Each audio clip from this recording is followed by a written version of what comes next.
Hello guys, this is your friend Naruto Addict 2.0. We are back with a new fanfic. Which is what if Dark Naruto train with Kakashi and build harem with Anko, Hinata and Ino, Kurenai, Part 1. And if you enjoy this fanfic then please press the like button and subscribe to my channel for more fanfic like this. And now let's start the fanfic. Goggles firmly resting on his forehead, Naruto looked for something to occupy his time. Nearly anything would do at this point, really. He had been tiredly waiting for nearly an hour and goddammit if he wasn't bored. The 9-year-old blonde pounded his head against the school desk silently as he continued to wait for the arrival of Mizuki-sensei or Aruka-sensei. This is Su Freya King boring. He grumbled to himself. Next to him, a raven-haired boy silently agreed. Uchiha Sasuke had to admit that the doby next to him had gotten something right for once. I don't need a history lesson, I need to get stronger to beat him. He already graduated by this age. Behind him, Yamanaka Ino and Haruno Sakura glared at the orange-clad boy with an intense killer aura. He actually had the audacity to take the spot right next to their beloved object of infatuation. Naruto was well aware of the blatant killing intent stemming from behind him. It wasn't that hard to pick up. Regardless, even if there was subtle killing intent, he would have been aware, simply because his instincts were now honed to the point where he could sense nearly every immediate hostile intent, no matter how insignificant, aimed towards him. However, Sakura and Ino's intent were more irritated rather than the murderous vibe he got from some of the villagers, so he simply ignored it. The worst he would get would probably be a fist to the head from the two fangirls. But he had experienced worse.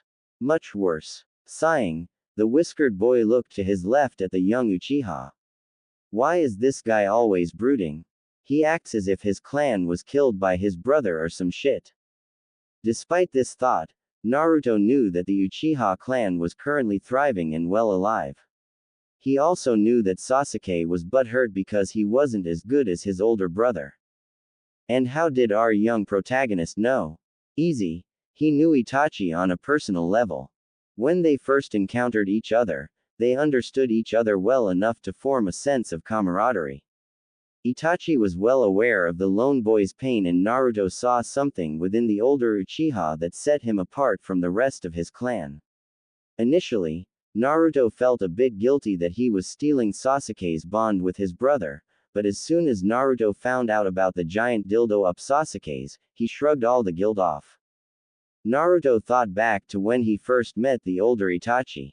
Flashback start. Naruto was silent as he stared at the ceiling of the Hokage's office, a whiskered face of intense contemplation in place. This particular day was a day where Naruto's usual exuberance was diminished. He sighed. The blonde knew this was for his best interest, but that didn't mean he had to like it. Still, he would rather be here than out there. Sarutobi Hiruzen observed the blonde and frowned. He wished there was some other way to handle the situation, but this was the best possible solution for his surrogate grandson. He had to keep the young Jinchuriki with him to ensure his safety. After all, if past experiences were anything to go by, the levels of danger were at its peak for the boy at this time of year. What unfortunate luck to be conceived on this day.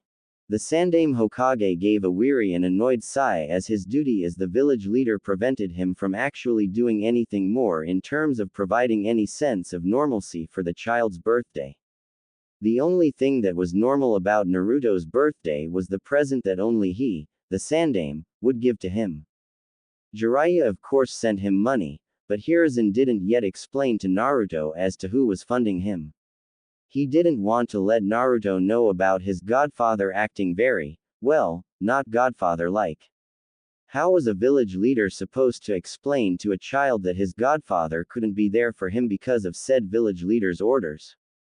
The spy network provided by Jiraiya was invaluable and was crucial to the village's safety. This year Hiruzen gave the boy a set of practice kunai and shuriken. It was all much duller than the actual versions of the items, but needless to say, Naruto loved it. Naruto suddenly groaned. Gigi, I'm bored. Can we go somewhere? The now 8-year-old boy exclaimed. Hiruzen gave a sad smile. Naruto-kun, you know why I can't let you go out. But I don't know why. All I know is that the people will hurt me on my birthday, but I don't know why they do it. Naruto scowled as he interrupted his grandfather figure. The Sarutobi's smile turned into a frown. Knowing only one thing that could placate the boy, the aged Hokage set aside his paperwork and stood up. Alright, fine, Naruto-kun. We can go out today since it's your birthday. I'll even treat you out to some Ichirakus. Does that sound good? Yada. In an instant Naruto was standing up and enthusiastically pumping his little fist in the air. Hiruzen chuckled. Alright, get your stuff and we can head out as soon as you're ready.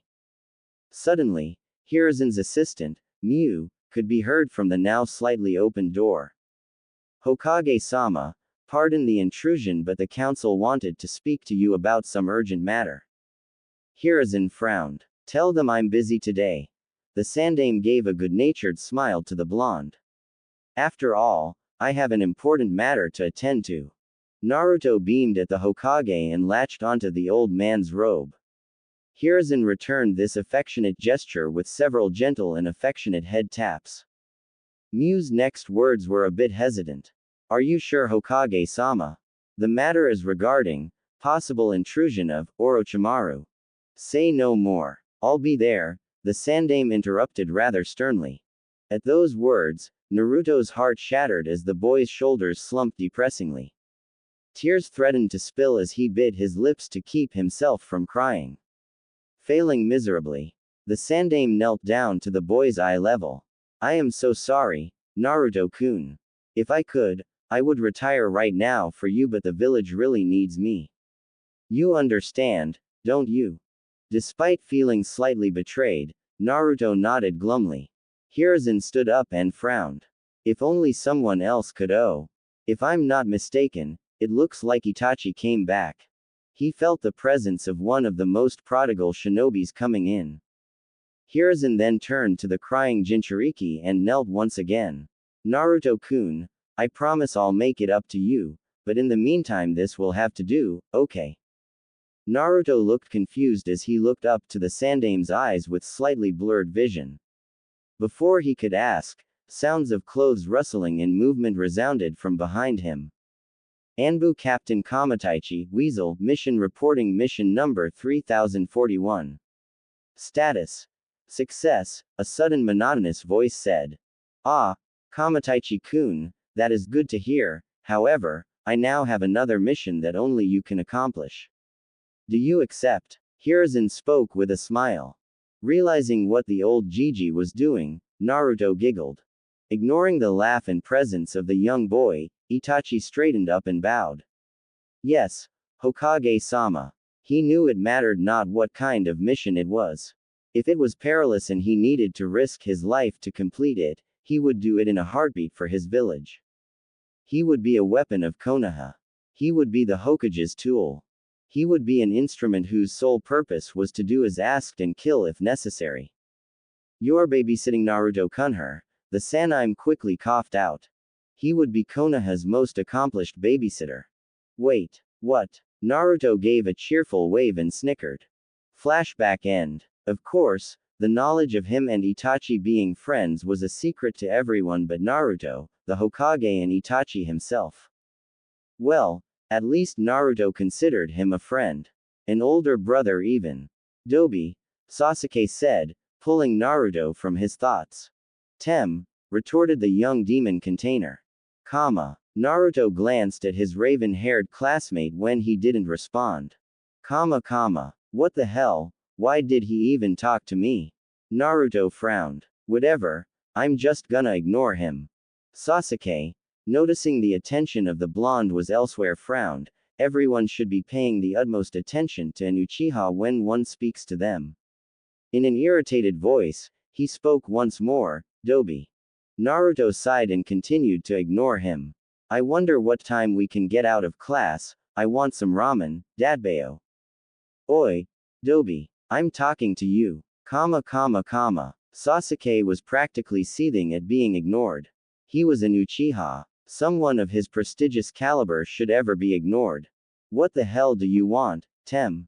Sasuke smirked, and Uchiha would always get his way. It was in their divine right. I don't know what you're talking about. An Uchiha like myself would never address you first unless we were ordered by the Hokage himself, and even then.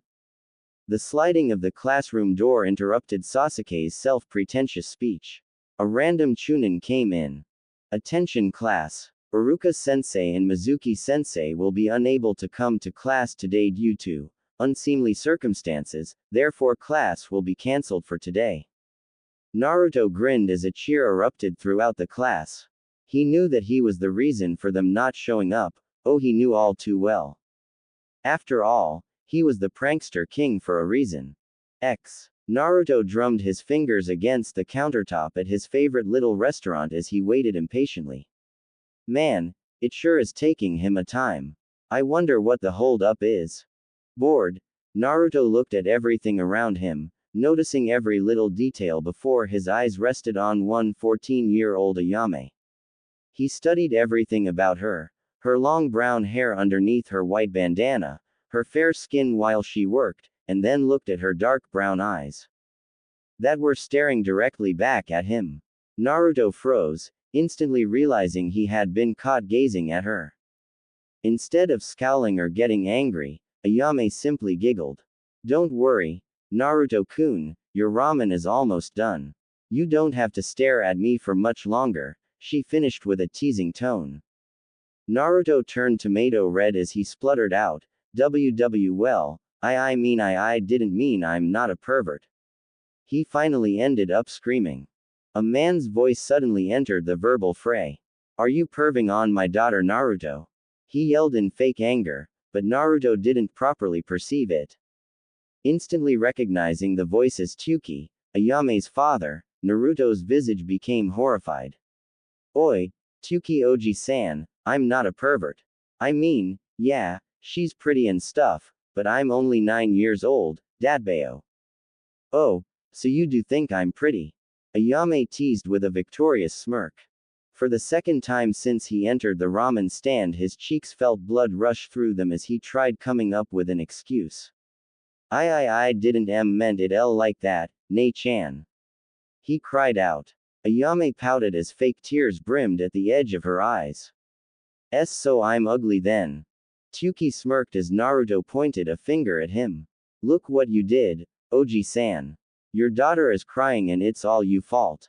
He then turned his attention to the pseudo-crying girl. Ayame Nei-chan, don't cry. You're one of the prettiest girls I know, Dadbao. Ayame's demeanor did a complete 180 as she ran around the counter and engulfed the young blonde in a choking embrace. Ah, Naruto-kun, if only you were a bit older, I would nab you all for myself. C can't be breath. A blue-faced Naruto managed to choke out. Whoops. Sorry Naruto-kun. Ayame giggled as she let go of the sputtering while he breathed in as much air as possible. Tsuki chuckled at the children's antics. Naruto was always brightening the mood around here. The movement of the flaps of the restaurant indicating another customer had entered brought all their attention to the newcomer. In unison, Ayame and Tsuki spoke with smiles on their faces. Welcome to Ichiraku Ramen. Why were you so late, Ni-san? Naruto screamed at the new arrival with a fierce glare. Ayame and Tsuki bopped the young Jinchuriki on the head. Naruto, that's no way to treat a guest of our restaurant. We thought you knew better than that. Before Naruto could defend himself, the customer sat down and patted the young blonde on the head. Itachi held his other free hand up as a gesture to calm their scolding. It's fine. I was a bit late after all, isn't that right Naruto-kun? Naruto pouted with his eyes squinted shut and arms defiantly crossed. HMPH. Tem Ni-san was supposed to be here when I first got here. Itachi sighed and flicked him on the forehead. Naruto-kun, what did I tell you about calling me that? Ow. Naruto rubbed his forehead soothingly before turning his squinty scowl at the Uchiha. And I can't help it. You're Tem's older brother and you were late. I think it's fair for you to be, Tem Ni-san, for one day. Huffed Naruto. Ayame and Tsuki looked at each other before shrugging. We'll let you guys get reacquainted. We need to go finish preparing the ramen. Did you want anything, sir? Ayame asked politely. I'll just take a vegetable ramen, Itachi started off. Screw that. Get him a miso ramen, Ayame ne-chan. Naruto interrupted. He looked at Itachi with a desperate look. Oh come on, Itachi ni, you have to at least try the best stuff for your first time. Naruto begged. Itachi chuckled before he looked at Ayame and nodded in confirmation. I'll take one miso ramen then. When she left, he patted Naruto on the head. So no more Tem ni-san, Naruto grinned. I guess you earned yourself a break. The rest of their lunch went by without incident as Itachi listened to Naruto talk about his day. When the subject approached the topic of the academy, the demon container then turned to Itachi. Hey, how come your little brother is such a bitch-ow? Standing over him was a smiling Ayame, who had evidently slammed a giant ladle on the blonde's head. You were saying something, Naruto-kun. She said almost too sweetly. I was saying, why is your brother such a sweet little angel? Itachi's mouth twitched in amusement as Ayame nodded in approval. Suddenly the sounds of the stand's flaps blowing announced another customer and, without warning, Naruto was pushed off his seat. Don't call me an angel, Dobi. Itachi internally groaned. Of course his actual little brother had to show up. Naruto angrily started to get up in order to retaliate, but Itachi held him back with a gentle grasp on his shoulder. Naruto simply sighed and ignored the younger Uchiha before he turned to the older one. Alright, Itachi ni, Naruto froze as he caught his verbal slip. Oh crap, he winced internally. Of course his freaking slip of tongue had to be in front of Sasuke. Oh Kami, he's gonna freak. Sasuke glared at Naruto. What did you just call him, Dobi? Nothing, Naruto quickly retorted. Sasuke gritted his teeth. If he was about to say what I think he was about to say. Itachi quickly stood in between the two younger occupants of the restaurant. He turned to his younger brother in blood. Sasuke-kun, what is the issue here? Did you come looking for me or did you come simply to antagonize your friend here? Naruto scoffed at the term, friend. Sasuke seemed to agree with Naruto as he glared at his older brother. Ni-san, why are you hanging with Cretan that are beneath our clan name? Especially this Dobi. Itachi frowned. You should never address another person like that, Sasuke-kun, please refrain from doing so again. The elder Uchiha gestured to the blonde, Naruto-kun here is a very good friend of mine. Sasuke scowled. Whatever, Sama wishes for your presence. Itachi nodded. Alright, Sasuke-kun, go on ahead without me. I'll be home shortly. He mentally scowled. Must be another meeting on the coup d'etat, looks like the time is approaching. HN. Came the reply of the young Uchiha as he turned around to leave. Naruto scowled at Sasuke's back as he left. He shook his head and turned to the remaining Uchiha. I don't see how the two of you are related. Itachi chuckled and brought out enough money to cover both tabs. He flicked Naruto's forehead and the blonde yelped in pain, making Itachi chuckle even more as he left the pouting Jinchuriki there. But he didn't even get to try ramen. Once Naruto finished eating, he thanked Ayame and Tsuki before leaving. Deciding to get some good old training in, he started heading over to the training grounds. Using the alleyways and shortcuts to his advantage, he swiftly navigated the passages while achieving his desired intention of avoiding people. It would do him no good to run into anyone when he was alone. They didn't really do anything to him in broad daylight, but the occasional villager or shinobi would gain the courage to throw something at him. That included tomatoes and rotten food, as he recently found out. Other times it would be more lethal. Naruto kept quiet and stealthily walked to training grounds 43, one he knew that was always empty. He didn't really know any reasons why, although he suspected it had something to do with training ground 44 making weird feral and animalistic noises. Oh well, As long as it keeps people away from me, it's fine, he thought as he headed towards his intended training grounds. I wonder if that weird, youthful guy is gonna be around. Naruto frowned as he recalled the memories of the strange exuberant man. Oddly, the only thing he could recall is the words that the man kept shouting out with every punch and kick. Single quote. Naruto cringed as the image of a green spandexed man punching and screaming at the top of his lungs about youth assaulted his mind. Shuddering at the thought of him, Naruto never ever wanted to be near that guy unless it was for shinobi purposes, maybe. Despite his eager tendencies, Naruto knew the man was pretty strong at the very least. He was working out like a madman without tiring every time Naruto saw or heard him. The caterpillar man would have several boulders attached to him while he did whatever exercise. Whether the exercise be running up walls or impossibly steep cliffs or ravines, the man always did it an extreme way. Either attach multiple huge boulders to weigh him down, or sprint up only on 2 fingers. No weak man would ever do that. Anyway, Naruto decided that since no one else would take the time of the day to teach him, he'd learn on his own. He looked at various shinobi training and tried to copy what they did. Of course, this was all done discreetly, for obvious reasons. And that was how Naruto trained everything, well, everything that wasn't chakra-based. Naruto couldn't do shit with his chakra and it absolutely irritated and puzzled him to no end even though they had just unlocked their tenketsu this year like every other year 4 academy students would. It was sort of a rite of passage he supposed, at least that's what Gigi told him. However, surprisingly, when Naruto unlocked his chakra everyone in a half-mile radius passed out, himself included. The Hokage was there when he woke up and tried to explain everything to everyone about what happened. He said, Naruto-kun has too much chakra and the density of it was blah blah blah. Naruto didn't really pay attention because firstly, unlocking your chakra was painful as hell and he was super exhausted after he regained consciousness, and secondly, when did he pay attention to anything important?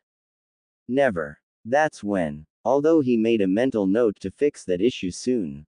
Suddenly, a scream broke Naruto's train of thought.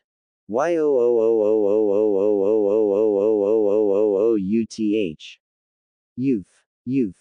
Okami. He's close, Naruto mentally grimaced. He trudged towards the source of exuberance after some deep contemplation. It took a few moments, but with some common sense and the powerful need and want to get stronger, he reluctantly decided to go study the strange man.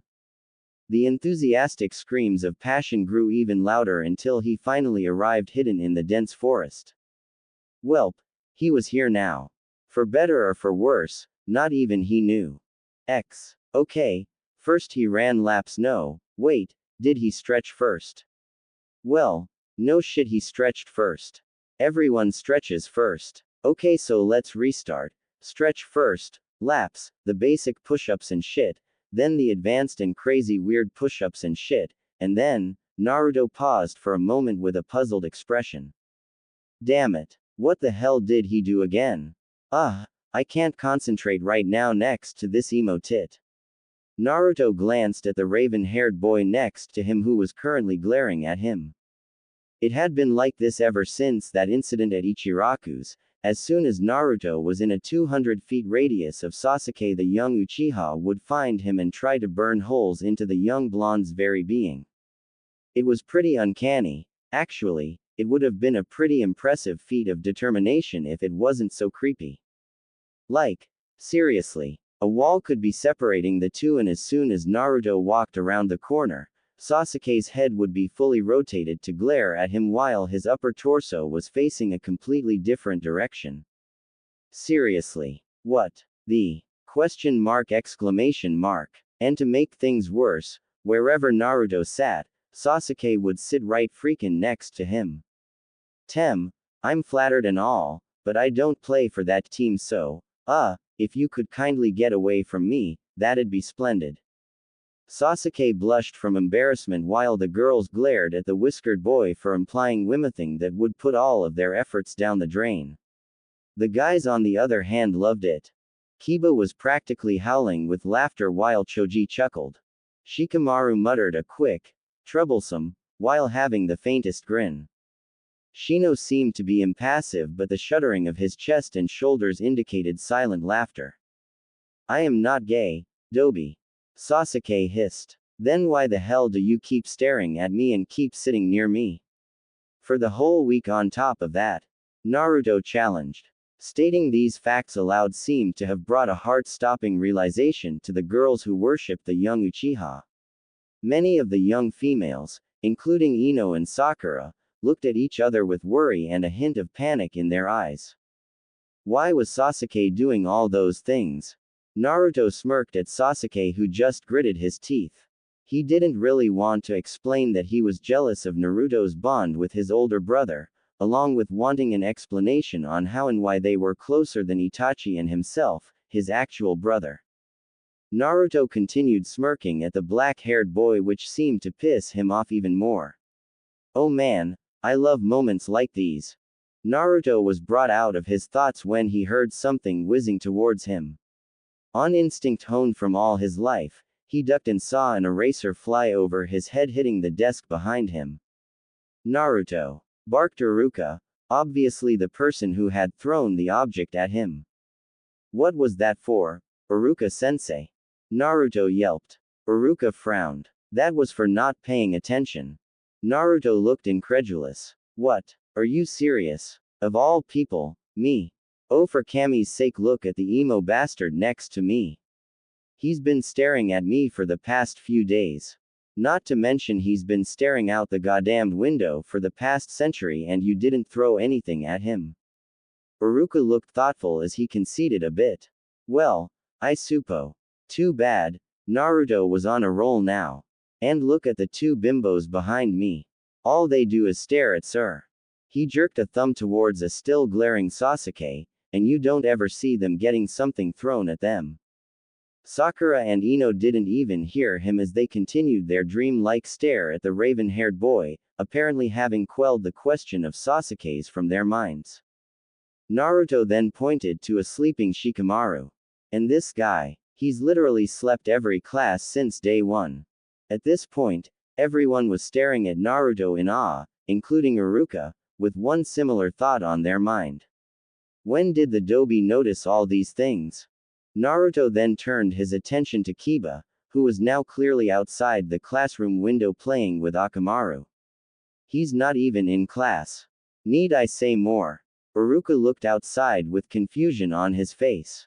What the hell, when did he get Kiba? Get your back in here.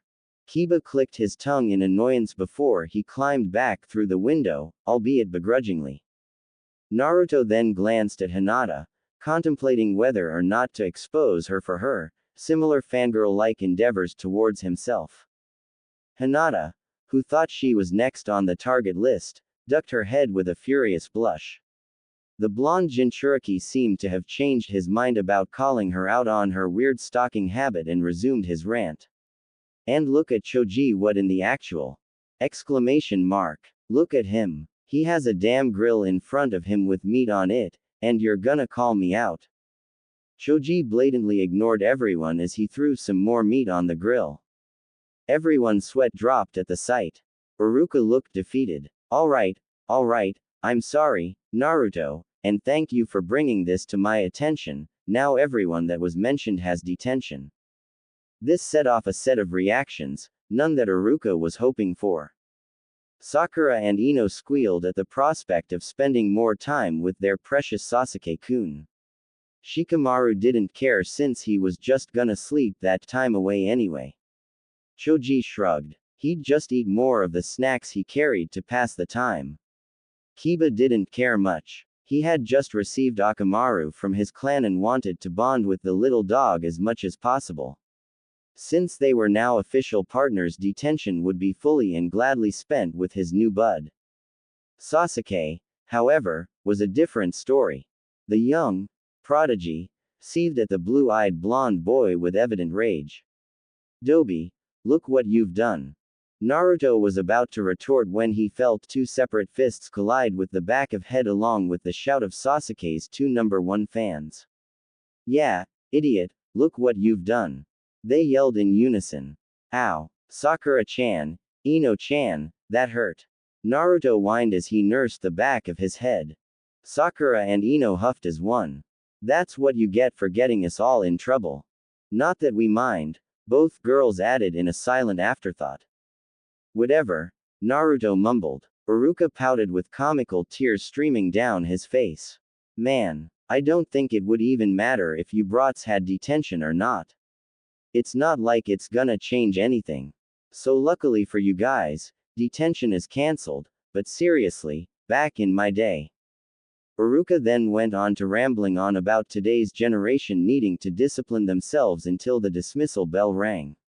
Without any hesitation, Naruto darted out the room quickly with a scowl on his face.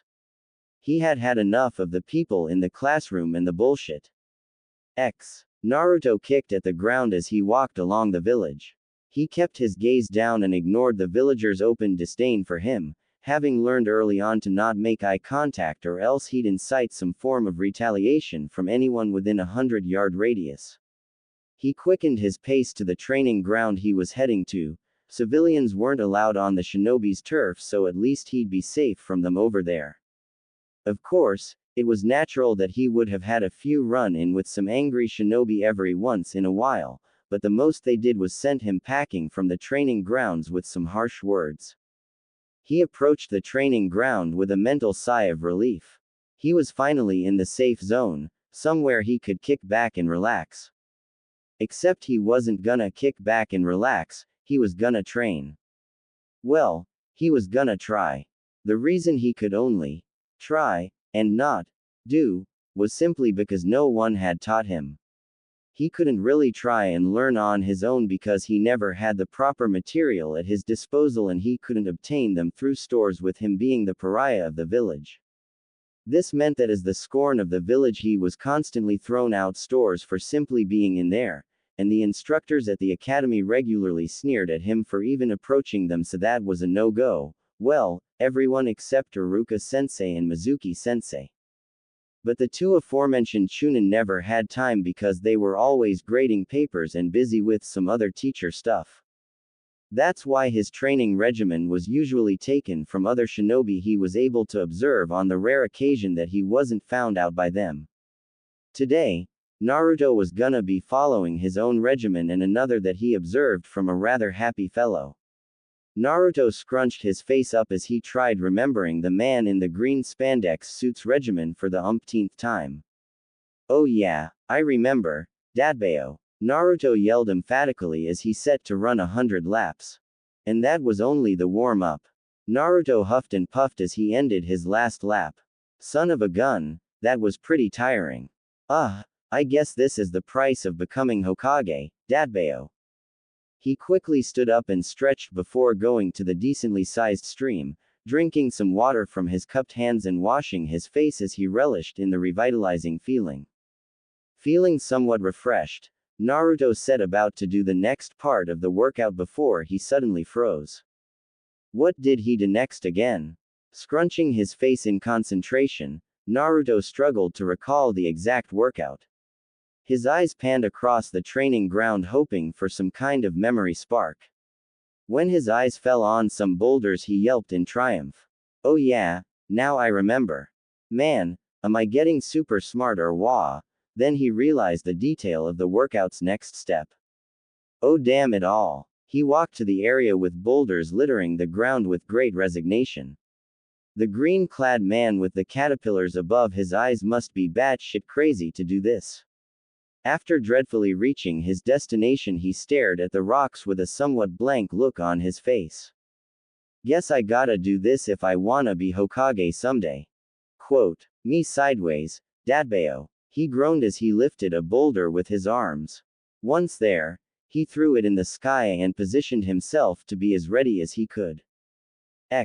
Naruto was lying down face up with his chest panting from the brutal workout he just endured. "Thank Kami, my stamina is awesome.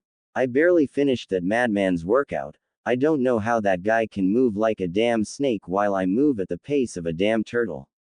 Needless to say, walking laps around the training ground using only your hands was a tough workout, especially with a pretty boulder balanced on your feet. Well, it wasn't giant, but hey, a rock on your feet that weighed nearly 50 pounds was pretty impressive, though Naruto saw the caterpillar man doing it with a boulder as big as a rhino. Oh well, one day I'll get there. I mean, that guy must be strong if he can do that crazy exercise. Suddenly, Naruto was put on alert mode as he heard footsteps approach his location. He tried jumping to his feet only to fall down from the sudden head rush and muscle fatigue. He cursed himself for being in such a vulnerable position.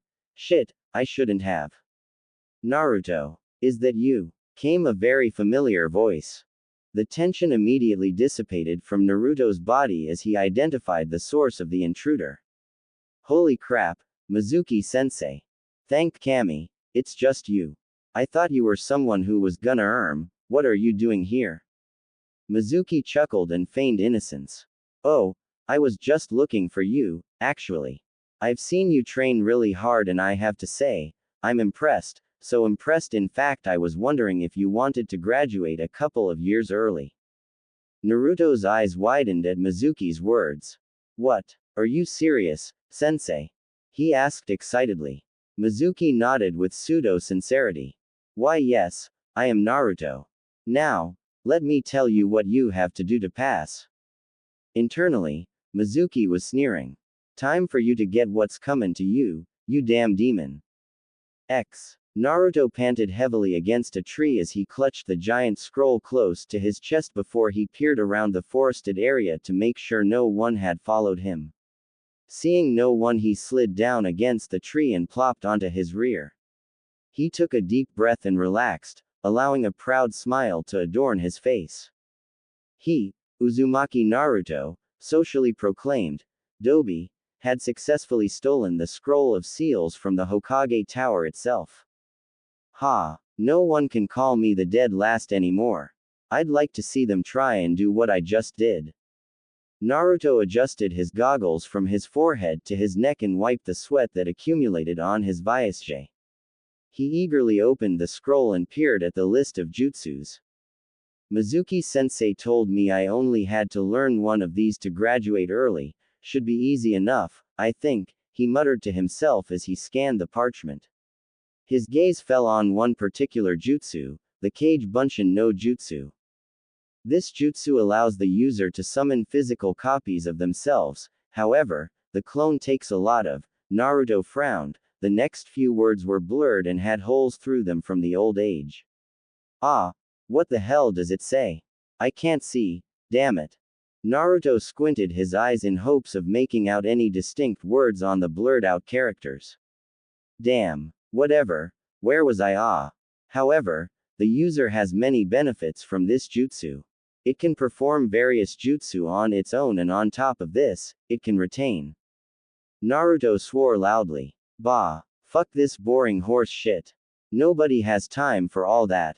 I'm just gonna learn it. 1 hour later. Wow, that was actually pretty easy, what the hell? How come this one is so much easier than that damn regular Bunshin? Naruto pondered briefly before shrugging. Oh well, maybe there's another jutsu I can learn while I wait for Mizuki. Naruto, what the hell are you doing? A shout from Iruka interrupted him. When Naruto turned his head toward his sensei, he saw that he stood behind him with a somewhat disappointed face, although the blonde easily ignored the expression. Naruto's visage immediately brightened upon recognizing the voice. He jumped to his feet and turned around. Iruka-sensei. Oh man, I'm so glad you came early. I'm totally pumped to show you the new jutsu. Naruto. That I learned. It was actually really easy. I got it down in nearly half an hour, Naruto continued babbling on. Naruto. Iruka grew a tick mark on his head. But I thought about how. Naruto. What? Naruto stammered out in panicked fear. Iruka took Naruto by the shoulders. Naruto, this is serious. I need to know why you took the scroll. The blonde looked confused. For the test, sensei. Mizuki-sensei told me that if I was able to take the scroll from Gigi's place and learn a jutsu I'd be able to graduate as an early genin. Immediately piecing the puzzles together, Iruka's expression darkened as understanding emerged on his face. In a small voice, Naruto asked, Iruka-sensei, am I in trouble? The scarred Chunin's gaze softened. No, Naruto. You didn't do anything but listen to what your sensei told you to do. Suddenly, Naruto threw up a frantic finger behind him and screamed. Watch out, Iruka-sense. Too late. Thud. Iruka's eyes widened with momentary surprise before pain took over his mind as his back was penetrated by a Fuma shuriken. The scarred teacher gritted his teeth as he tried to rip the big hunk of metal from his flesh. Well, what do we have here? Came an incredibly condescending tone. Immediately, Iruka turned around, albeit painfully, and confronted the source of the voice. Mizuki, the injured Chunin snarled. What the hell do you think you're doing, you giant? Exclamation mark quote. Naruto screamed while pointing an accusing finger at the light-haired Chunin. Seeing the blonde Jinchuriki, Mizuki sneered with obvious disdain. Shut up, you fool. You honestly thought you of all people would have been given an earlier chance than someone like Uchiha Sasuke, the actual genius of the class?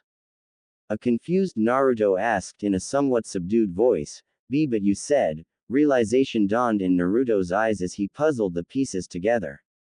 He used me. Anger bubbled up in Naruto's chest. You piece of shit. I'm gonna kill you, he screamed. Instead of taking offense, Mizuki simply laughed deliriously. Ha, you, kill me. And how in the world is the dead last demon of his class going to accomplish that? Before Naruto could respond, Iruka growled. Don't call him that, you traitor. You have no right to say anything. He turned to Naruto and said, I need you to run and get some backup for me, alright? Naruto nodded dumbly and took off scroll tucked to his chest with both arms. Iruka then turned his glare to his childhood friend. Mizuki, how could you? Why would you stoop so low? Why the fuck are you protecting that demon? Mizuki sneered. Did you forget that it also killed your parents? Join me, and together we can kill the demon and erase his existence from. Iruka was already shaking his head. No, you're wrong. He's not a demon, he's Naruto Uzumaki.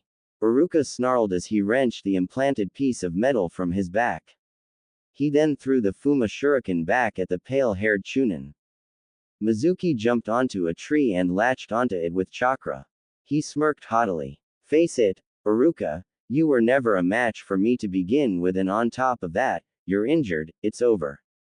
Iruka clenched his hands and gritted his teeth. Even he knew it was mostly true. But I still have to try. With that thought, he brought a kunai out and took a defensive stance. He had to try and buy Naruto as much time as he could. Naruto paused halfway through his run and slapped himself for his stupidity. What the hell was he doing? He has the Kage Bunshin for Kami's sake.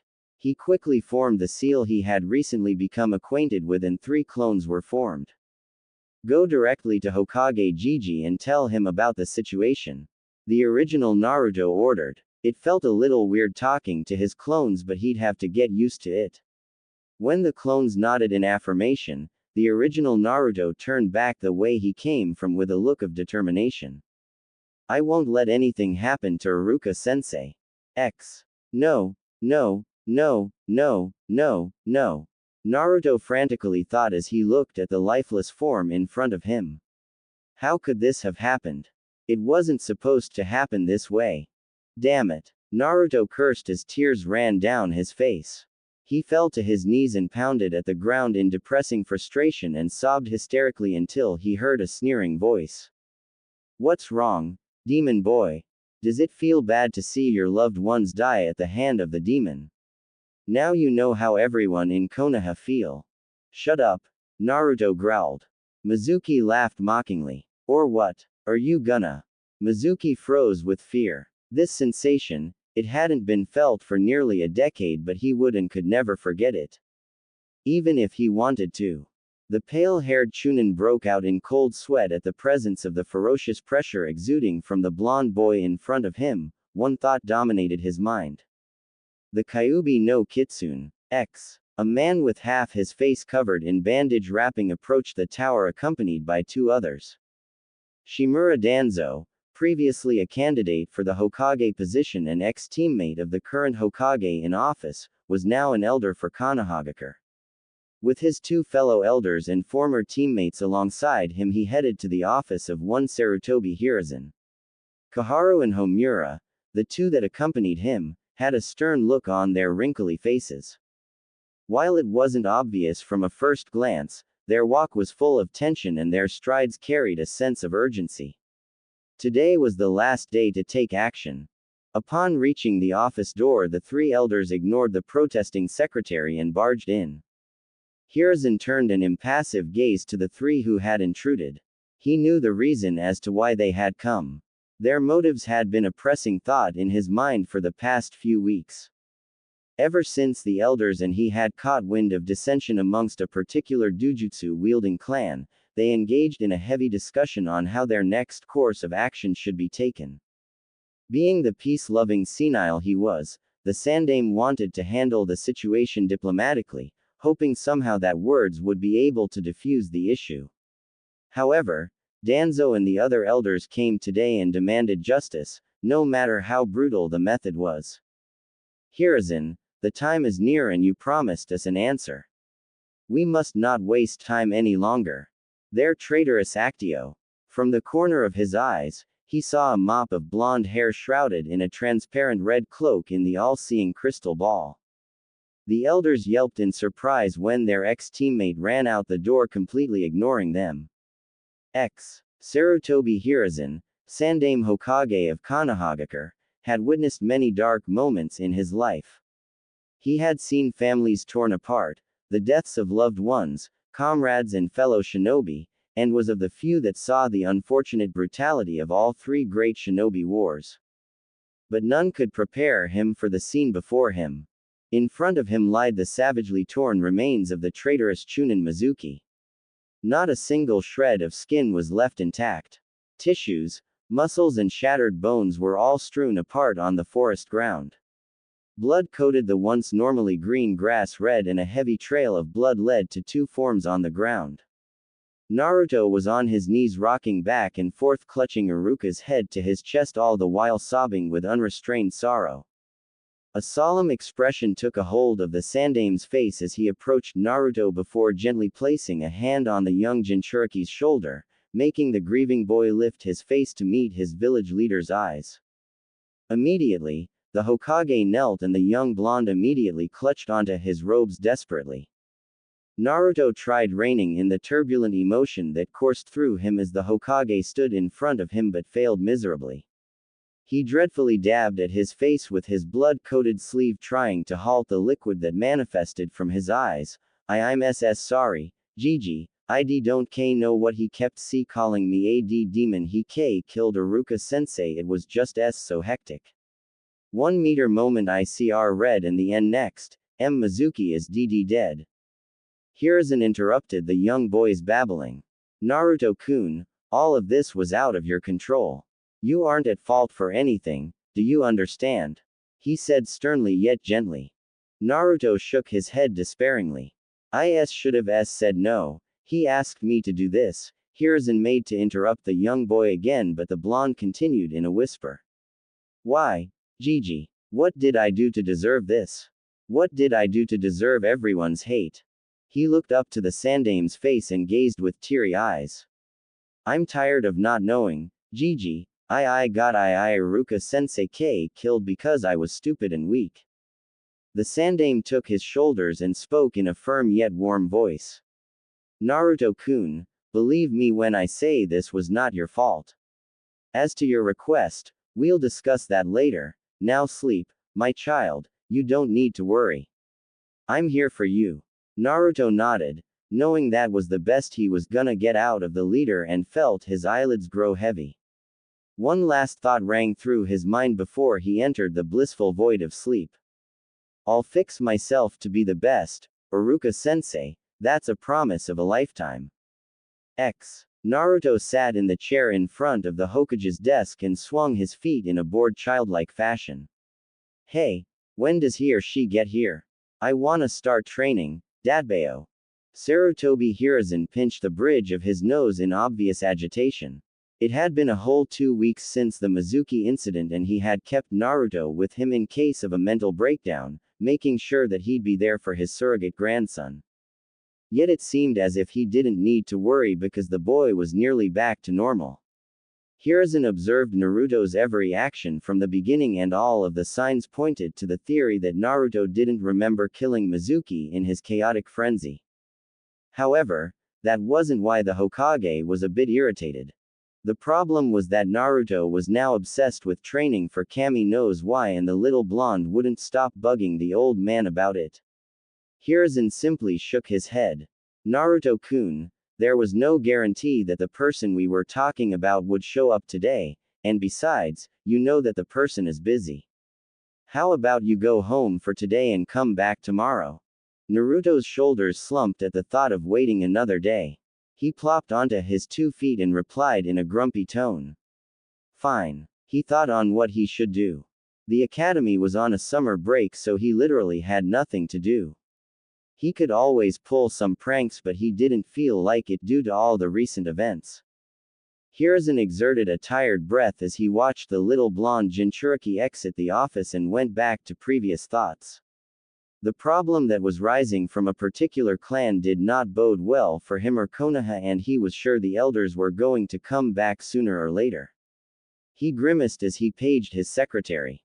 Maya-chan, please set up a meeting between the elders and I ASAP. Yes, Hokage-sama. Both Naruto and Hiruzen had forgotten what day tomorrow was. October 10th, the day that the Kyuubi no Kitsune attacked. It was also Naruto's birthday. Single quote. Naruto cursed himself for being such an idiot.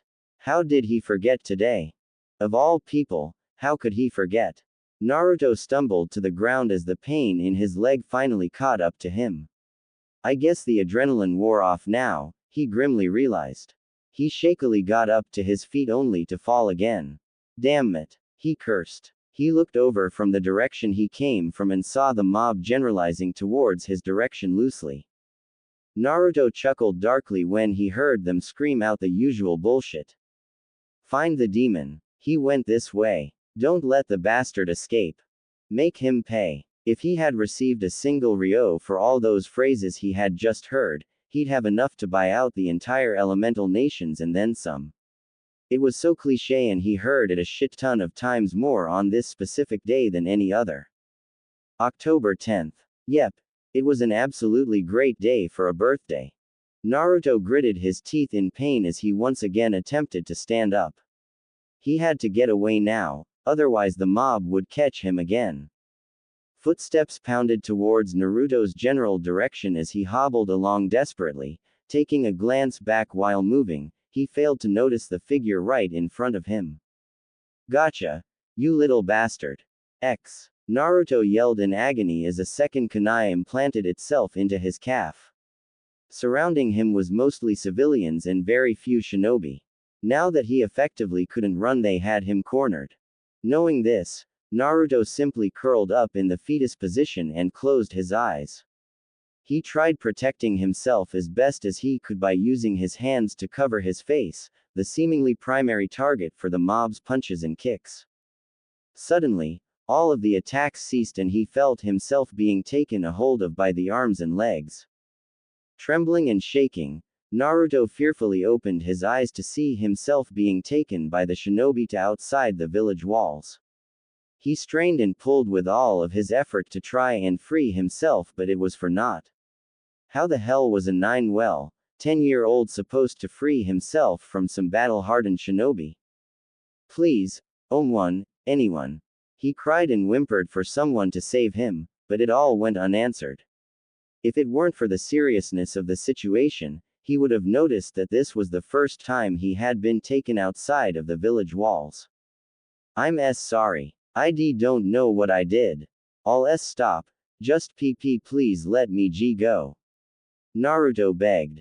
As an answer, One of the shinobi who was carrying him punched him square in the stomach, involuntarily forcing blood to cough out. "Oh, don't worry, we won't kill you just yet. No, that would be showing you mercy. We're gonna make sure you suffer for years and years to come," one of the shinobis spoke in a low voice. The group of 5 shinobi then reached the forestry that surrounded the village and quickly entered the somewhat dense foliage. Without warning, Naruto was thrown and pinned against a very large oak tree. The unmistakable sound of metal piercing skin resounded in the air, followed by a loud scream of pain that broke with sobbing. The shinobi stepped back and admired their grotesque work. Before them, the boy they believed to be the actual Kyuubi no Kitsune was crucified to the tree. Kunai implanted at his wrists and ankles prevented movement and caused Naruto continued crying helplessly while desperately apologizing for crimes he didn't commit. A shinobi with an eye patch over his left eye stepped forward. Seeing how the other shinobi made a path for him, Naruto assumed he was the leader and looked at him with tears streaming down in torrents. Speaking in a light tone that didn't fit the situation, the man spoke with a wide smile. 9 years ago I lost part of my life. Nearly everything was taken from me, my family, my friends, my wife and even my children. His demeanor took a 180 as he slapped Naruto in the face without warning, causing the blonde to cry out in pain. In a low and angry voice, the one-eyed man said, "And as if that wasn't bad enough, you just had to take my eye." Upon saying this, he lifted his eye patch and revealed a rotting eye socket. Naruto felt his stomach content rising to his throat as he quickly averted his eyes downward. In the end, Naruto willed the stomach content down through sheer willpower. "Please, I won't say anything if you let me go," Naruto whispered, face still stinging from the man's sudden blow to him earlier. He would have begged, but he was quickly losing energy. He was only hoping his words would placate the man. Instead of answering his question, the man drew a kunai and twirled it around his finger. Gazing at the weapon as it glinted against the moonlight, he spoke slowly. "You know, it really sucks only having one eye." He directed his attention to Naruto and looked the young blonde in the eyes with a dangerous look. "Do you know where my eye is?" he asked as he tilted his head with a maniacal smile on his face. Naruto shook his head slowly in fear, not trusting the words he'd let out. He didn't want to risk his answer angering the obviously deranged man. "Oh, now that's a real bummer." The man frowned and looked crestfallen.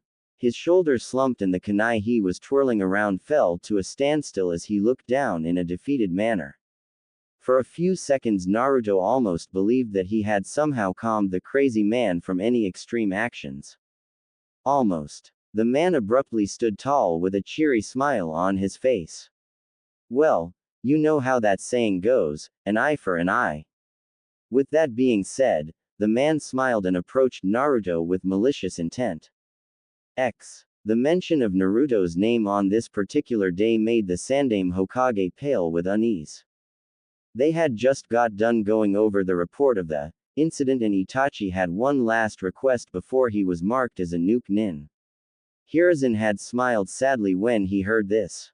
One of the few people Naruto had bonded with was now leaving all because of himself and the council.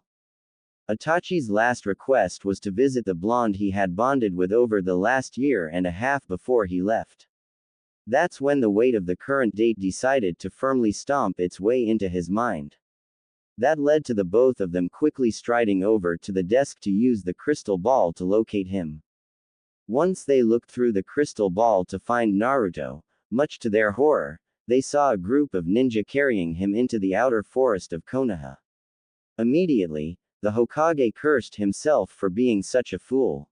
He knew what day it was, yet somehow, nearly every year around the same time, something always occupied him. It was not a coincidence, he theorized, the civilian council and majority of the shinobi's were behind this somehow.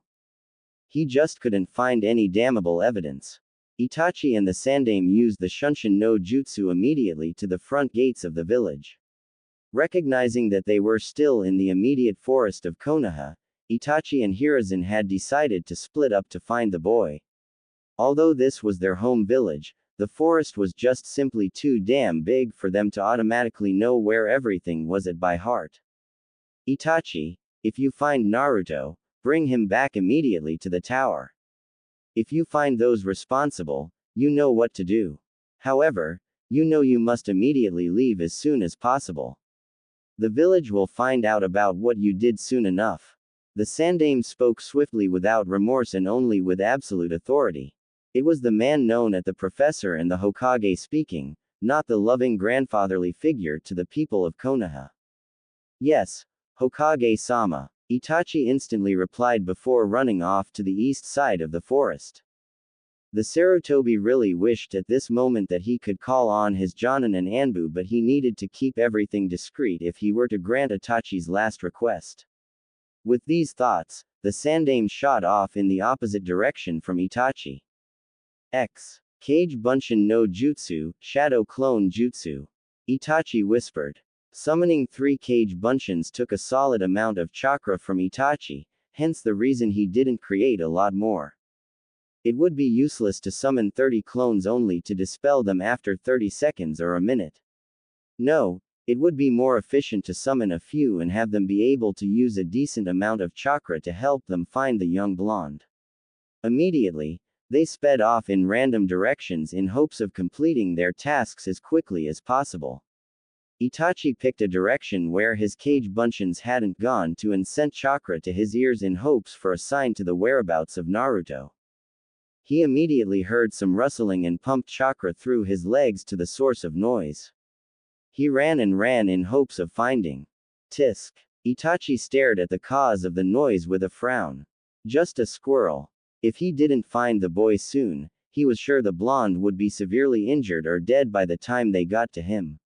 Itachi checked his reserves and seeing that he had about 2/3 of it left, he summoned another set of 3 Kage Bunshins and sent them off in random directions. He was getting desperate in finding the boy. He didn't know why, but the blonde provided the companionship and feelings of a real little brother. Sasuke was more of a wannabe rival from the Hyuga clan that only saw him as a motivational piece, and that was it. Every other shinobi held him in a rare reverence that stemmed from him being a young and accomplished shinobi that happened to be an Uchiha. But Naruto was different. Naruto treated him normally and didn't see him as a genius but as simply Itachi. It was foolish for him to have developed a familial bond with the boy because he knew one day he had to eventually sever the bond. He knew this when he told the Hokage about the uprising in the Uchiha clan, but the little kid was a sphere of energy that had a gravitational pull about him once you got to know him. Itachi sighed. Not to quote the Nara clan, but it was quite troublesome. Again picking a different path from those of his clones, he quickly ran and pumped chakra through his legs once again. He ran up a tree and started taking the high route. Hopping from branch to branch, he broadened his senses too. Suddenly, an agonized scream pierced the moonlit night.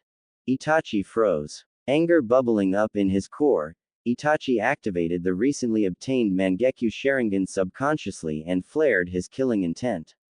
With inhumane speed, Itachi silently blurred through the thickets. More people were going to die tonight.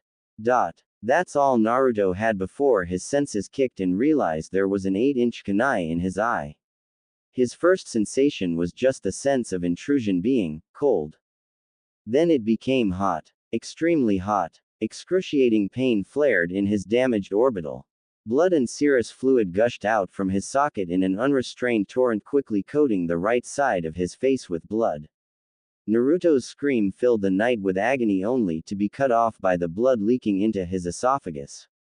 Spluttering and sobbing, Naruto spat out blood as he tried screaming out in pain, speak even, yet it was to no avail as the pain overrode his urge to emit any form of decibel. For reasons unknown, the grunts of the shinobi group came forward and ripped the kunai out viciously from the boy's limbs and let the demon container drop to the floor like a heap of trash. Naruto immediately took to the fetal position and whimpered uncontrollably.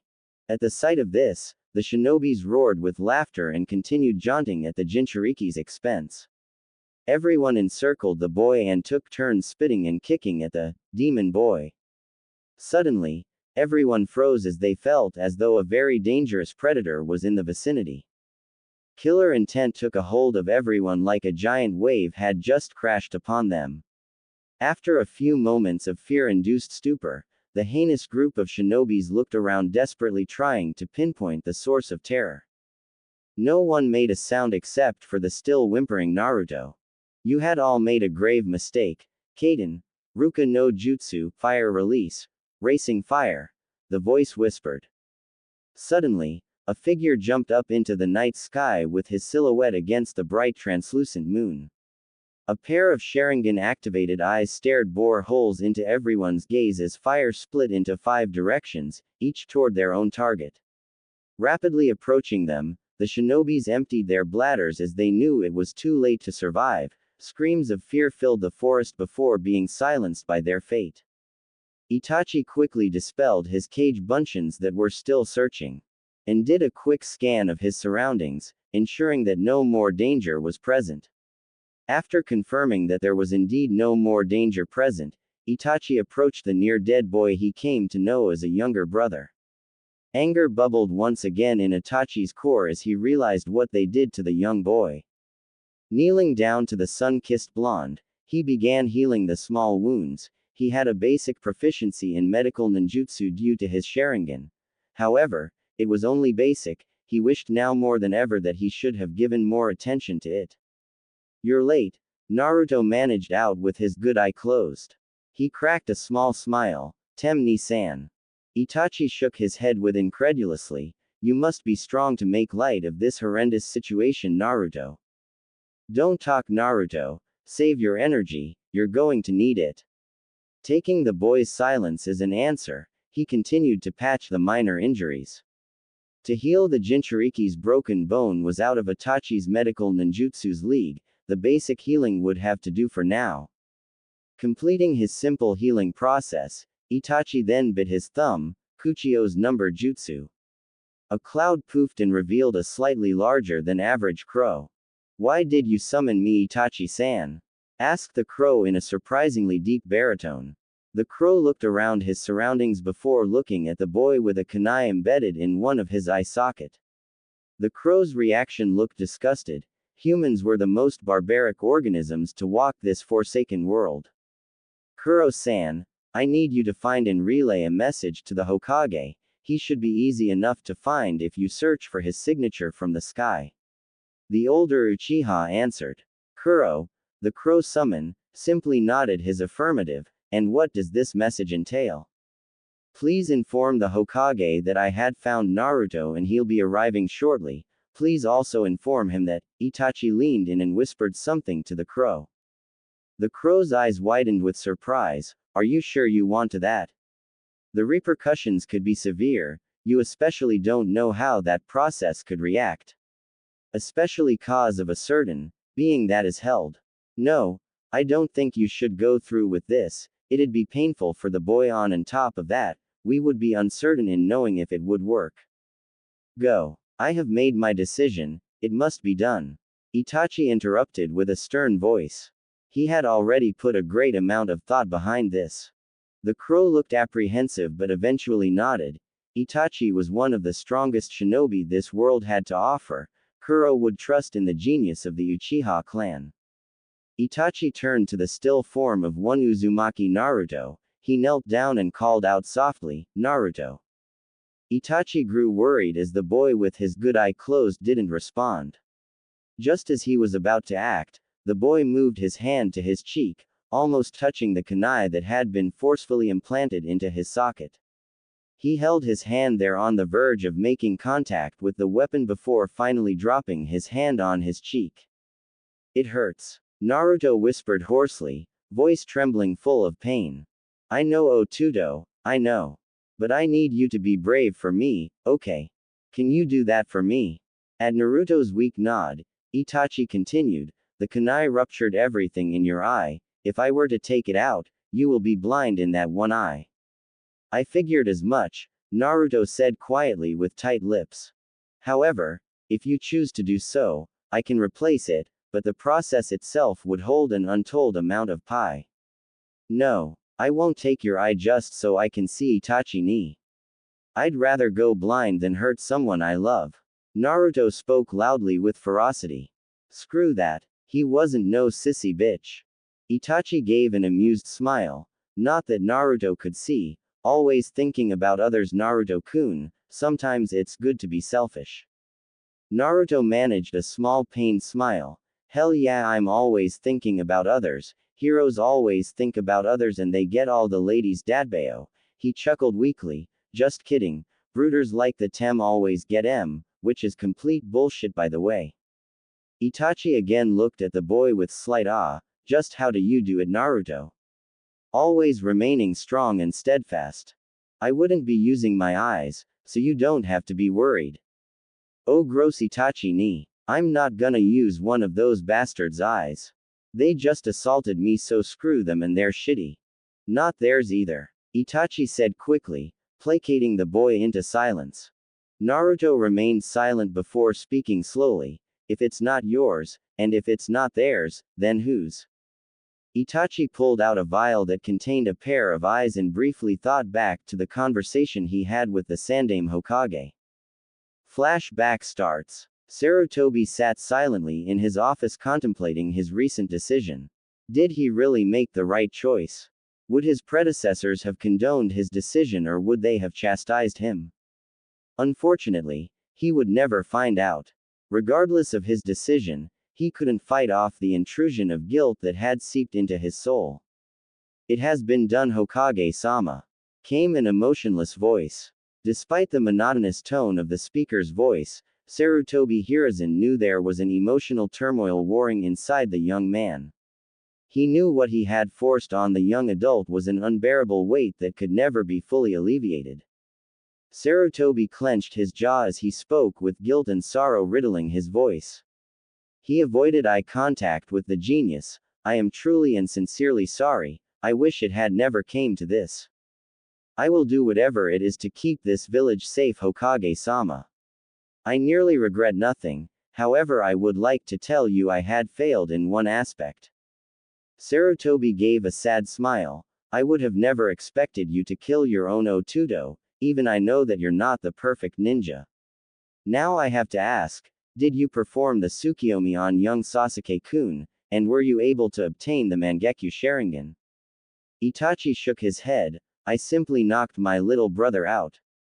I didn't see a reason to put him through such torture. The incident tonight should be well enough to motivate him to be stronger. Itachi's fist clenched ever so slightly. This did not go unnoticed by Sarutobi as Itachi continued, and I was successful in killing Shisui Uchiha, successfully obtaining the Mangekyo Sharingan without using his eyes. However, I would like to take them as keepsakes, Hokage-sama, if you don't mind, that is. Sarutobi understood immediately. The bond between the two Uchihas was akin to brotherhood. It forged upon being the talented and young prodigies always together during countless life-threatening missions and perilous situations. Sarutobi waved the Uchiha's hesitation off. It's fine, Itachi-kun, it's the least I could do for you, especially after all you've done for us. Itachi then cleared his throat somewhat awkwardly.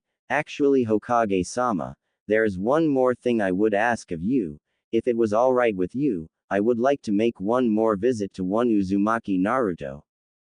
The Sandaime froze. The mention of Naruto's name on this particular day made the Sandaime Hokage paled with unease. How could I have forgotten? Flashback ends. Don't worry about trivial matters like that, just answer the question, Naruto, yes or no. Itachi spoke sternly, despite the quietness of his voice. Naruto took several painful breaths before he gave an answer. Grimacing, he spoke slowly. Well, not much of a choice if I want to keep my eyesight, I suppose. Naruto tilted his head towards Itachi. This action elicited a giant wince from the young blonde. Naruto held himself still and let the pain dull out before he asked, as long as it's not your eye, I'm fine with it, Itachi-ni. Itachi allowed himself a small smile as he tried to steel his nerves. He didn't know anything about surgical processes, but he hoped he didn't need to. when he was healing the minor cuts and bruises, he felt the deeper lacerations and broken bones healing on its own. When he focused his attention, he felt a malevolent chakra at work. He suspected it had something to do with the Kyuubi no Kitsune. On that piece of information alone, was what Itachi was basing this whole eye operation on. He was relying on the seemingly miraculous healing prowess of the Kyuubi. In the small amount of time since the situation made itself known, he put an impressive amount of thought into his next course of action. In the precious moments he had to think, he ended up deciding that the risk would be worth it. Even if the procedure failed, it would still result with the loss of an eye. And if it succeeded, then Naruto would come out stronger than ever, hopefully to the point where nothing even remotely similar to this situation would ever occur. So if that was the reward from all this, Itachi would have to risk it. This would be the last time he'd ever be able to watch out for Naruto for a long, very long, time. He just hoped it would pay off. Quickly muttering a quick, Kage Bunshin no Jutsu, Itachi ordered his shadow clone to pick up the blonde into a more comfortable position. As soon as that was done, Itachi set the vial that contained Shisui's eyes onto the ground next to the Jinchuriki lying flat on his back. Kneeling next to the side of Naruto's face with the kunai stuck in it, he gently tried tugging the kunai out only to find it stuck. Naruto involuntarily let out a yelp of pain at Itachi's action. Despite the Uchiha's good intention, Naruto couldn't help but scowl slightly. Of course, any facial movement that even slightly contracted the muscles around Naruto's right eye flared a sudden increase in pain. So he yelped again. Man, this sucks. Man, from here on out, my luck better multiply into infinity and freaking beyond, cause I am tired of all this freaking bull crap, he thought as the pain dulled to a more bearable amount. Naruto, I'm gonna have to heat up the kunai with flames slowly so it doesn't stay lodged in your socket. I'm going to heat it from the handle so I don't burn the rest of your face. In other words, it's gonna hurt like a bitch. Naruto finished. Itachi let out a small, HN, in affirmative. Naruto grimaced once more. Well, sooner always better than later, right? Itachi summoned another Kage Bunshin on top of the other one. Ordering them to hold Naruto down, Itachi quickly placed his hands on the handle and used an extremely simple Kaden Jutsu to coat his hands with flames. Naruto gave a loud gulp as he waited for the kunai to heat up. He didn't have to wait long as he felt the metal starting to heat up to the point of it being similar to lukewarm. Naruto's pace of breath quickened from the anxiety of waiting. Despite the brave face he put on, this whole thing was actually quite freaking scary. Naruto didn't know why he expected the pain to be sudden, but he did. Every time he experienced pain, the suffering was always delivered swiftly. Should be the same for this time, right? Kami, was he wrong? The first sign of his error was the fact he was becoming extremely uncomfortable, well, as uncomfortable as you could get with a kunai already embedded into your socket. Naruto gritted his teeth as he felt a small degree of burn. Can you pull it out now? A short tug that led to more pain answered him. It's not hot enough yet, and I can't go any faster or I might cauterize the flesh around the wound. That would effectively seal this kunai as a permanent fixture to your face. I'm sorry, but bear with me, Otudo. Itachi murmured. Naruto let out a strained noise indicating pain was building up. He clenched his jaws and grinded his teeth furiously. His fingers penetrated the ground as he exerted pressure, hoping somehow that grasping at something tightly would dull the ever-increasing pain. He thrashed against the shadow clone's restraining grip on him to no avail. He cried out desperate pleas for Itachi to stop, to end the suffering. In response, Itachi continued whispering encouragements that fell to deaf ears. Right as the pain reached the apex of Naruto's tolerance, the pain immediately died down to a small ache, eliciting a somewhat relieved gasp from the Jinchuriki. Aye, is it out? He whispered as he opened his one good eye to see Itachi smile and nodding. Naruto shut his one eye tightly and bared his teeth as the open air felt hit his gaping socket. It felt like a brick ton of salt against an open wound. He took in a deep shuddering breath as he adjusted to the strange emptiness and pain of his eye socket. Now this is the hard part, right? Itachi hesitated a bit before answering. Pursing his lips, he spoke unsurely. Naruto, I really don't know what is gonna happen, but I believe you should and can expect pain, and lots of it. I'm going on a whim here as to this final step. Do you still want to continue? One sapphire eye stared at Itachi dully. I don't know. I am scared. Don't think I can handle this, Naruto finally whispered out as tears escaped his eye freely. Naruto didn't know why he had to be so weak. It should have never turned out this way, if only he had been. You are strong, came the quiet yet stern voice of the only Uchiha present. Naruto shook his head. No, I was never strong. I couldn't even protect Iruka-sensei, and I can't even protect myself. Itachi lifted his hand briefly and flicked the whiskered boy on the forehead. Don't be a baka Otudo, you are more strong than you'll ever know, trust me. Hearing those words brought a strange effect in Naruto. He still felt all the negative emotions, but the words of his older brother instilled a new sense of security in him. If the genius amongst genius saw something in him, perhaps he himself can one day see it. Thank you, Ni-san, Naruto whispered. He looked up towards the night sky and continued, I think I'm ready. Itachi patted the boy's head before giving a grim nod. Let us begin. Naruto had thought he had known pain to an intimate level. Well, sally that notion sideways and tossed it in the trash. 'Cause what he felt at this moment, that was pain. He tried screaming, but he found his throat parched and was barely able to whimper. He tried thrashing against the cage buncheons that were restraining him. He tugged and kicked, but it was to no avail as he felt his world explode with pain. Yet underneath all that pain, he felt something incredibly difficult to describe. He felt something different. As vague as that was, it was the truth. Yet if he had to describe the strange sensation, he would have to say evil. However, thanked Kami, the feeling Naruto had felt lasted for a few seconds, seeing as to how he passed out from the pain. Again, thanked Kami. Where am I? Why does my head feel like it's been hit with a Fuma shuriken? I wonder if Ni-san is still here. Itachi Ni. Hearing no response, Naruto groggily awoke to an all too familiar place, albeit blurry. He knew exactly where he was. The familiarity of the place assaulted his sensitive senses. The clean antibacterial scent attacked his already sensitive nose. The whiteness of the room and the texture of his clothing, which felt much like a gown, were dead giveaways as to where he could be. Yeah, he knew exactly where he was.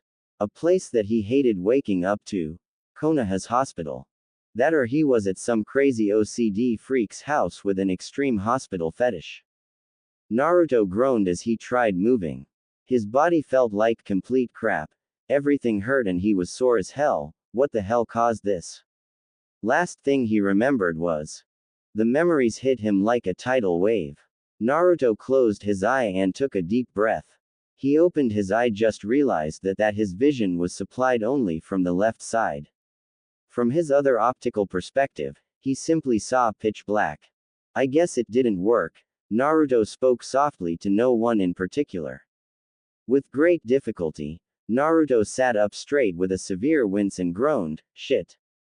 That hurt like a motherfuck. Now Naruto-kun, do I need to wash your mouth out with soap?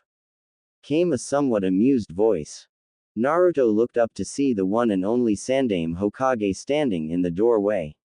Although he spoke with an amused tone, his visage was dead serious. Averting his gaze, Naruto murmured dejectedly, Hey Gigi. How are you feeling, Naruto-kun? Like shit. The Sandaime let out a mirthless chuckle as he approached the bed Naruto was sleeping on. Rolling a wheeled chair closer so he could sit and converse more easily. This talk wouldn't be easy, the Sandaime sighed. I guess that's a given after what had happened last night. The Sandaime rubbed his chin in a thoughtful manner. Where's Ni-sa? Naruto caught himself quickly. Itachi. Sarutobi frowned. Why didn't the Uchiha prodigy tell the Jinchuriki? Sarutobi hesitantly spoke. Naruto, Itachi betrayed Konoha. Naruto frowned. Haha, Gigi, I'm not really in the mood for jokes, so can you seriously tell me where he's at? Or send him here. Naruto, I'm sorry, but I am being completely serious when I say he massacred the Uchiha clan last night. Naruto stared at the sandaime desperately looking for any signs of joke, but he only found regret and sorrow on the face of the man he saw as grandfather. Naruto then looked forward with his one eye. His gaze took in everything, yet he saw nothing. The sapphire-colored eye dulled, much like a gemstone covered in sheets of dust. His thoughts ran 1,000,000 miles per second. How could he do this to Konoha? Why would he do that to his family? Why would Itachi leave him? That had hurt the most. He knew they bonded like a little brother would with an older brother. Didn't Itachi know he was one of his most precious person? Naruto only had him and the Gigi. He had to have known. Naruto had told him 1,000,000 times. Tears started to fall out as Naruto clenched at his heart, desperate to placate the heartbreaking ache. His chest shuddered with short and uncontrolled breathing. Naruto glanced at the sandaime and suddenly felt angry. He clenched his jaws and tightened his fist. Why is this shit always happening to me? It's not fair. Frustrated tears started to stream out of his open eye. How come the supposed leader of our village fail so miserably at preventing pain? Are you alright, Naruto-kun? Came the worried voice the sandaime. Fantastic, Gigi. This year had been amazing. Couldn't you tell? He spat out venomously. The sandaime placed a gentle hand on Naruto's shoulder. I'm sorry, Naruto. Just know that in time, everything will be better. Shoving the old man's hand away forcefully, Naruto spoke coldly, don't touch me. Sarutobi smiled sadly. The boy was in the right to feel angry. All he could do is be patient and hear the child out. Tell me what's wrong, Naruto-kun. Tell you what's wrong.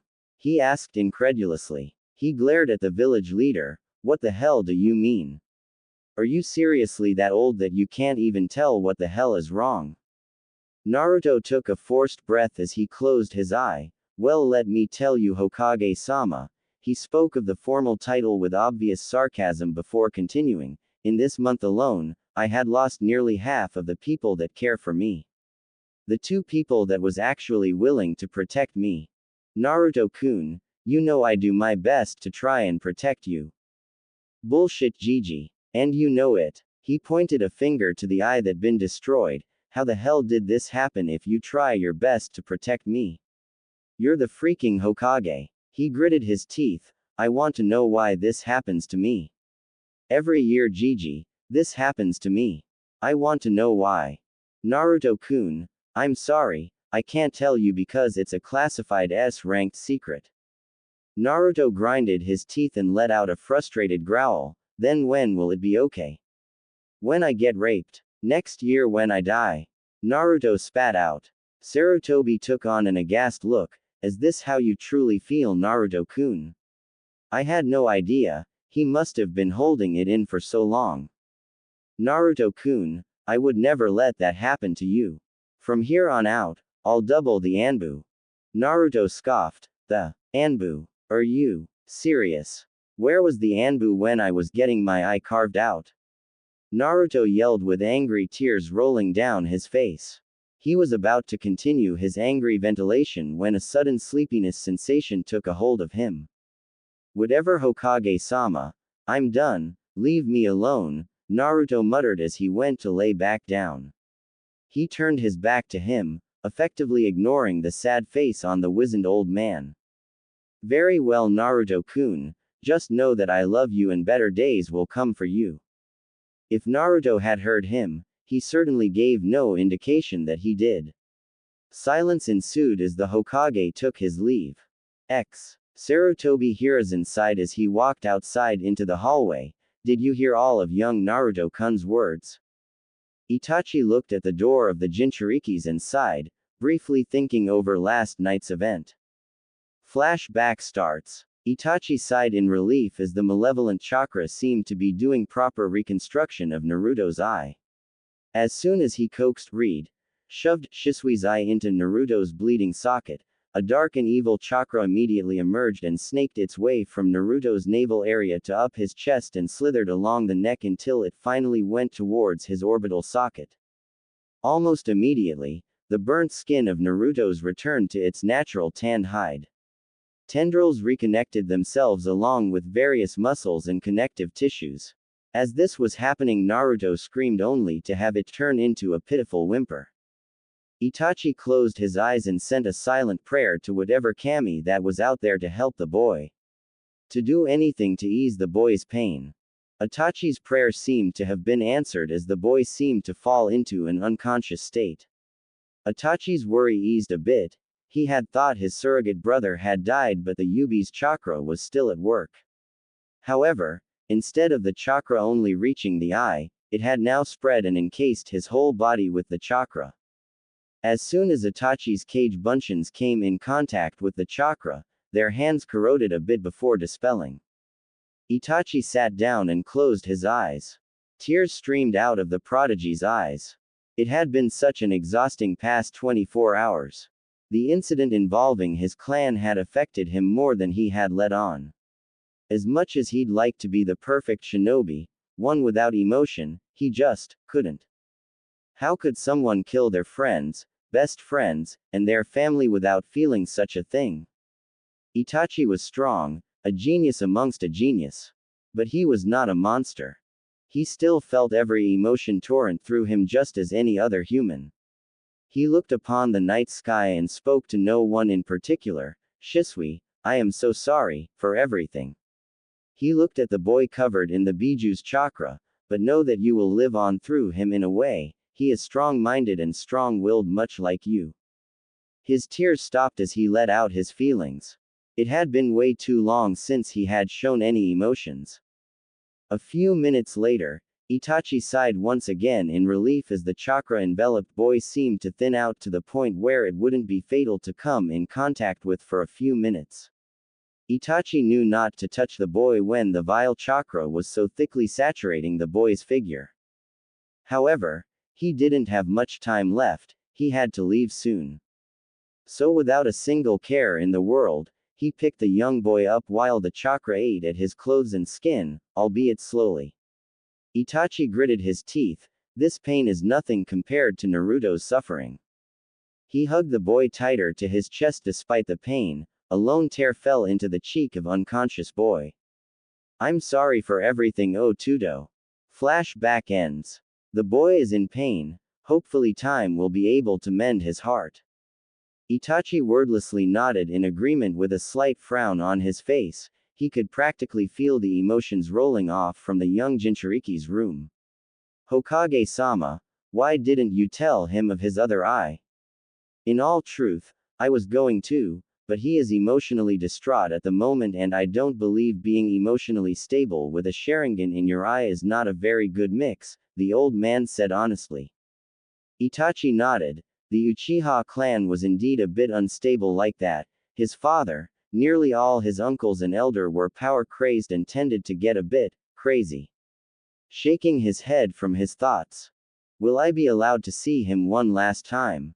Sarutobi hesitated before shaking his head. Itachi, I'm sorry, but you can't now. I know this isn't how you wanted to leave the village, but for Konoha's sake, you need to go. Again, I can't express how sorry I am for making you shoulder this whole ordeal.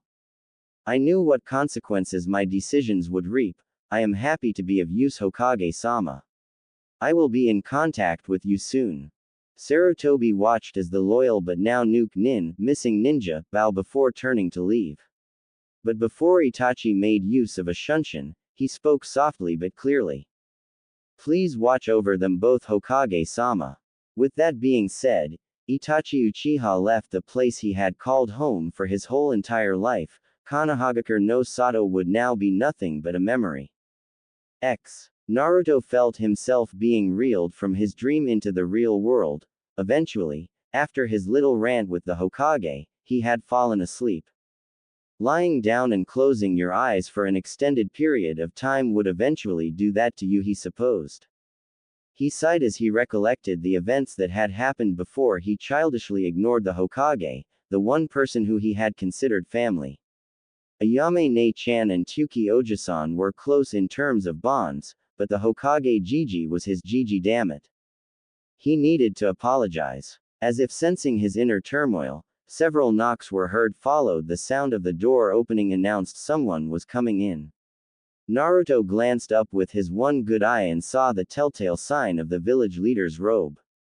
Despite his thoughts of making amends with the old man, he childishly pouted and turned his head away immaturely.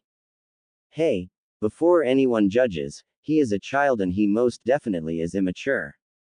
And besides, it's tough to forgive someone. The Sandaime, seeing that Naruto seemed to have lost most of his previous night's hostility, smiled. How are you feeling, Naruto-kun? Better, came an impassive voice. Ma, Naruto-kun, for much longer are you gonna keep this angry facade up? What? How can you ask me something like that, especially? Naruto began ranting. The Sandaime spoke quickly. Ahem, you have your other eye, but you're an idiot. When I went through the most out of anyone. Wait, what?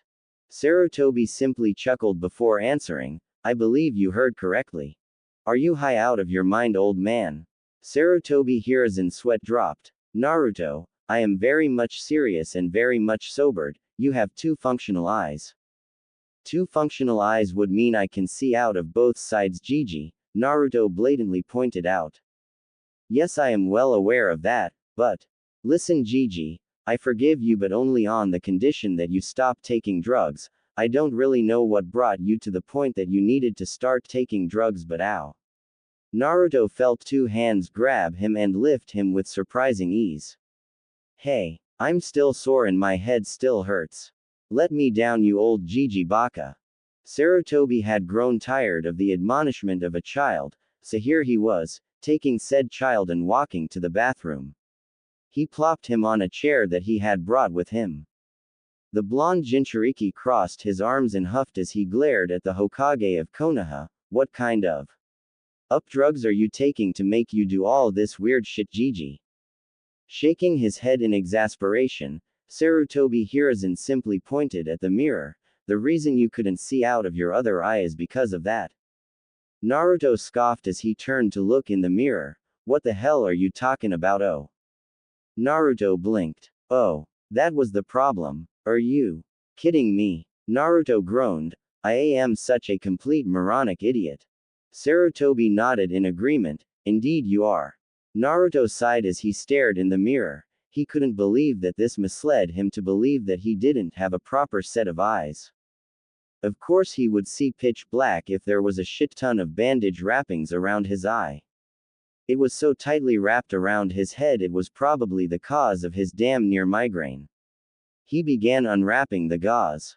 As he continued unwinding the bandage wrapping from his head, he began fumbling with the bandage wrap due to increased excitement with a hint of anxiousness. It was getting too much for him. Will he have some crazy colored eyes? He continued pondering what kind of eye color it could be. Hopefully it was anything but black. He didn't want to look anything like Sasuke Tem. Oh, maybe it'd be a vibrant green like Sakura. Oh. Or maybe even gold. Yeah, gold would be cool. He had just unfinished wrapping the bandage and leaned forward with anticipation to scrutinize every little detail of change. Except, there was no change. Staring back at him was the exact eye that should have been completely decimated from existence. Right. Thinking back, he couldn't really remember what became of his eye that night. It was sort of tough with, well, you know. Anyways, back to reality, where nothing was different. He cocked his face to the side and blinked furiously. Jiji. Is this my eye? It looks exactly the same. The Sandaime found himself chuckling once again. No, my boy, that eye belongs to the one and only Shisui Uchiha. Do you know of him?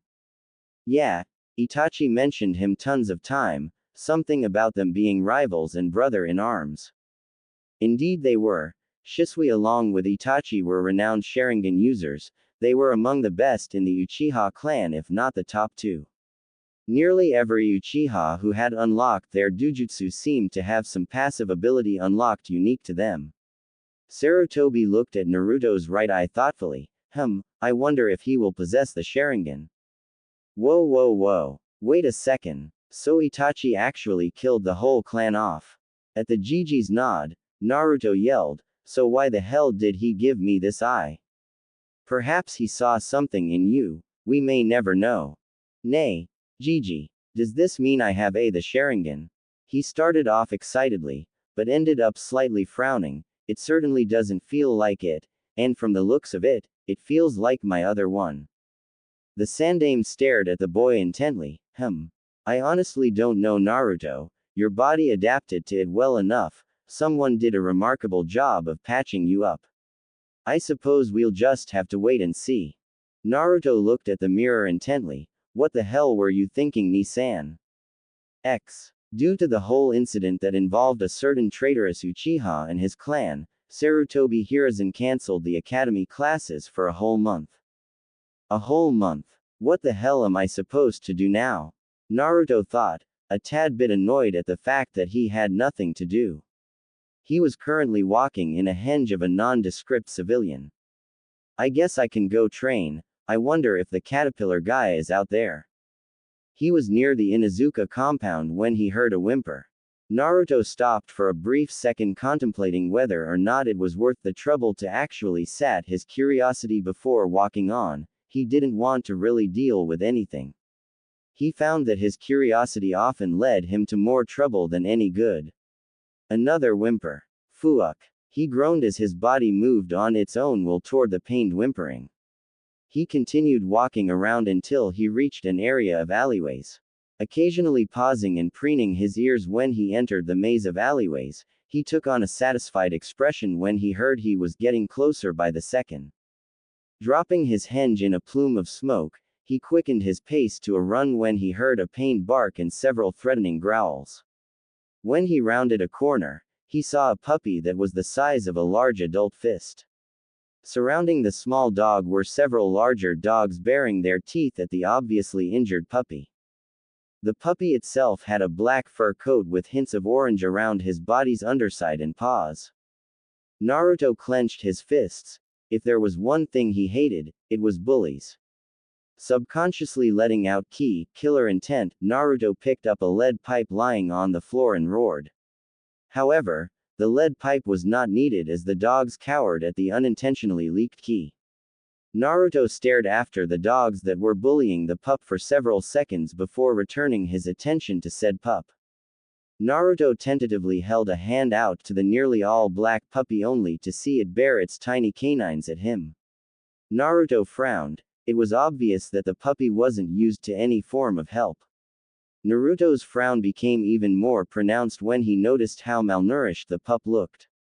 Wow, this puppy reminds me of, well, me. Naruto sadly thought. Naruto brought out a piece of jerky that he had been saving for himself as a treat and offered it to the young pup while crouching, ever slowly trying to approach the small dog. As he drew closer with the piece of meat, the dog growled and snapped at the drawing hand. Naruto stopped in his tracks and sat. The dog needed some treatment, but without trust, Naruto couldn't get near him. So he'd wait, patiently. Even if patience wasn't his strong suit. And wait he did. A staring contest ensued between both occupants of the alleyway. For what seemed like a century, the two continued staring until the pup finally gave up. A small smile tugged at Naruto's lip as he saw the dog extend its neck toward the jerky that had been placed on the ground, all the while staring at Naruto with suspicion. Suddenly, the dog snapped out and took the piece of jerky, immediately retreating with its back to the wall. The injured pup scarfed the jerky down in a heartbeat. Then it promptly fell over from what seemed to be exhaustion. Naruto sighed in relief as he scooped the young canine into his arms. Now all he had to do was find a place that could take care of the pup. Naruto frowned as he realized that most likely no one would care for anything that had any relation to the blonde. Realizing where he was near, a metaphoric light bulb appeared above his head. Duh, how could I forget? We're near Kiba's place. I think. It certainly smells like him, Naruto thought as his senses picked up on a somewhat familiar scent. Kiba wasn't exactly his friend, but they got along well enough as classmates. Kiba, Shikamaru, Choji were the few that treated him indifferently, they were the closest things he could call a friend. Kiba laughed boisterously as he chased his little furry companion down. Yep, this was the life, getting a pup and then spending the rest of your days. Kiba halted his game of tags and looked up, sniffing the air. Huh, I know that smell, if I'm not mistaken, this smells like the dog. Kiba, came the unmistakable voice of the whiskered boy. Yep, that's definitely Naruto. Kiba smirked. The puzzling thing was that there was another smell that accompanied the pariah. It sort of smelled like a dirty dog. Kiba wrinkled his nose and narrowed his eyes, he also smelled a bit of blood. His suspicions were confirmed as Naruto came running around the corner panting with a bundle of fur in his arms. Kiba, immediately jumping to conclusions, started screaming accusations at the Jinchuriki. If it weren't for the severity of the situation, Naruto would have rolled his eyes. Instead, he ran up to the red-marked face-tatted boy and gave him a good and solid kick between the legs. Kiba's scream changed from accusing screams to a pained one. Naruto winced. No guy should ever have to go through that. Meh, whatever, it had to be done. Well, there were probably some other ways that Naruto could have stopped the incessant rambling of the Inuzuka heir, but he didn't really have time. So one kick to the family jewels would have to do. Naruto then explained, listen here you. I found this pup being manhandled by some bigger dogs, so I went and rescued it, you jerk. At this, Kiba weakly nodded and groaned in pain. Anyways, I don't really know any hospitals or vets near here, so this is probably the best choice. Naruto lied. He was fully aware of the various medical treating establishments, but he knew they didn't like him for some odd reason he himself couldn't depict. So that's why I'm here. This pup needs to be treated and you were nearby, so here we are. Now get up and treat the pup, you wimp. Naruto finished in a somewhat rushed manner.